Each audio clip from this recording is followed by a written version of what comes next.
Froholt, der er ikke offside her, får den af Magnus Mattsson. Froholt, det er glimrende! Kanonindlæg og kanonindhop af Amin Xhaka, der også farer ud for takke Victor Froholt for den perleaflevering.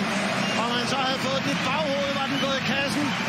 3-0 til FC København, og Superliga-mål nummer 2 af den unge Amin Xhaka. Ja, det er et super godt mål. Mesterligt hældet ind. Men altså Froholt, som vi også roste meget i Herning. Ved du hvad? Der spiller han venstre bak. Nu er han højre kant. Ja, men han har spillet det hele, ikke? Og nu er han på højre kant, og han bliver ved med at løbe lige meget. Du ser ham fuldstændig utrættelig. Og så oven i købet i fuld løb, så millimeter præcist ind i hovedet på Xhaka. Det her, altså Mattsson, der spiller den glimrende ud. Sådan lidt dykkende indlæg.